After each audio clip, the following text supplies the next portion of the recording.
IT solution YouTube চ্যানেলের পক্ষ থেকে আপনাদেরকে জানাই শুভেচ্ছা। প্রিয় ভিউয়ার্স, আজ আমরা নতুন একটি ভিডিও দেখব।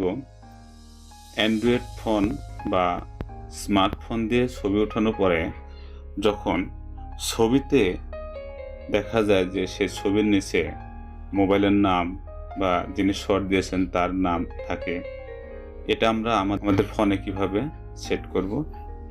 দেখেন, এখানে একটা যে ছবি আছে, এই ছবিতে লেখা আছে Samsung triple camera Samsung Galaxy M40 by MD Abdul Majid.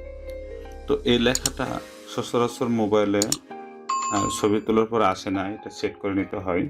তো আমরা কিভাবে সেট করব সেই কাজটা আজকে দেখব। প্রথমে আমরা দেখেন একটি ছবি উঠাই। এই যে ছবিটা উঠালাম, এই ছবিটা দেখেন এখানে আসলে কোনো নাম নেই, অর্থাৎ আমাদের এটা সেট করা নেই। তাহলে এখানে কিভাবে কি করলে দেখেন এখানে দুইটা ছবি আছে, একটিতে নাম আছে এটাতে, আর এটাতে নাম নাই, তো সেটাতে আছে। তো আমরা এই কাজটি করব আজকে, যে কিভাবে আমাদের ক্যামেরা সেটিং করলে এই লেখাগুলি থাকবে। তাহলে আমরা প্রথমে ক্যামেরায় ক্লিক করব। ক্লিক করার পরে দেখেন উপরে সেটিংস, উপরে যে সেটিংস আছে এই সেটিংস আমরা ক্লিক করব। ক্লিক করার পরে এখানে অনেক অপশান রয়েছে।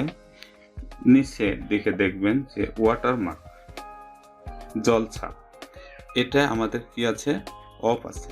তাহলে এটা আমাদেরকে অন করতে হবে।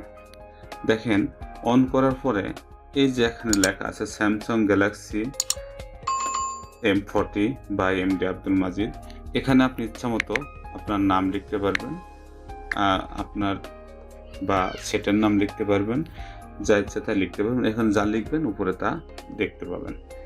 তাহলে এইভাবে এখানে লেখার পরে আমরা এটা কি করব, অফ আছে এটা অন করে দিলাম। দেওয়ার পরে নিচে ডান, আমাদের মোটামুটি কাজ শেষ। দেখেন এখন আমরা যদি ছবি উঠাই, আমরা ছবি উঠালাম, দেখেন আমাদের ছবিতে লেখা আসছে। তো ভিউয়ার্স, এইভাবে আমাদের প্রত্যেকটি ছবি উঠালে আমাদের ছবির পিছনে লেখাগুলি থাকবে, এখানে দেখা যাচ্ছে। তো ভিউয়ার্স, প্রিয় ভিউয়ার্স, আমার ভিডিওটি যদি ভালো লেগে থাকে তাহলে আমার চ্যানেল সাবস্ক্রাইব করুন, লাইক দিন, শেয়ার করুন এবং নতুন নতুন ভিডিও দেখতে থাকুন। সবাই সুস্থ থাকুন, ভালো থাকুন। আসসালামু আলাইকুম।